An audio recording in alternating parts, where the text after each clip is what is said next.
Hi అండి అందరికీ welcome back to our channel Anu little son. ఎలా ఉన్నారు అందరూ? ఏం చేస్తున్నారు? ఈరోజు ఇంకొక మంచి రెసిపీతో మీ ముందుకైతే వచ్చేసాను. అదే కోకోనట్ మిల్క్ పుడ్డింగ్ అండి. చాలా బాగా వచ్చింది. టేస్ట్ అయితే నిజంగా చాలా సూపర్గా ఉంది. దీన్ని తయారు చేసుకోవడం కూడా చాలా ఈజీ. ఇంట్లో దొరికే వాటితోనే చక్కగా చేసేసుకోవచ్చు.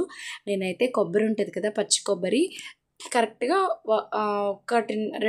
ఒక కొబ్బరికాయ హాఫ్ చిప్పా తీసుకొని చిన్న చిన్న ముక్కలుగా కట్ చేసుకొని మిక్సీ జార్లో అయితే వేసి వాటర్ పోసేసి మెత్తగా గ్రైండ్ చేసేసుకొని కొబ్బరి పాలు అయితే తీసేసుకున్నాను.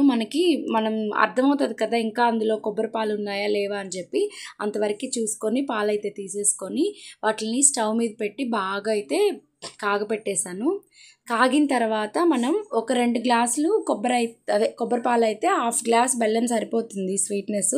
అది వేసేసి బాగా కరగపెట్టేసుకొని వడకట్టేసుకోండి. ఎందుకంటే బెల్లంలో ఏదైనా డస్ట్ అట్లా ఉన్నా అందులో ఉండిపోతుంది చక్కగా. తర్వాత అయితే కొంచెం పాలల్లో కార్న్ఫ్లోర్ అయితే వేసి బాగా కలిపేసి అందులో వేసి ఉండకట్టకుండా తిప్పుతూ ఉండాలి. మనం బాగా తిప్పుతూ ఉన్నప్పుడు మనకైతే చిక్కగా అయిపోతుంది. చూసారు కదా, మనం తయారు చేసిన కొబ్బరి పాలు అనేది బాగా చిక్కగా తిక్కుగా అయిపోయింది. అలా తిక్కుగా అయిపోయిన తర్వాత చల్లార్చుకొని ఏదైనా ఒక బౌల్లో వేసి ఒక 2-3 అవర్స్ చాలండి. డీప్ ఫ్రిడ్జ్లో పెట్టామంటే మనకి చక్కగా కోకోనట్ మిల్క్ పుడ్డింగ్ అయితే రెడీ అయిపోతుంది. చాలా బాగా వచ్చింది. నేను కానీ ఇలా ఉల్టా చేసి ఫోటో తీసుంటే ఇంకా బాగుండేదేమో అనిపించింది. సరే ఎందుకులే అని అలాగే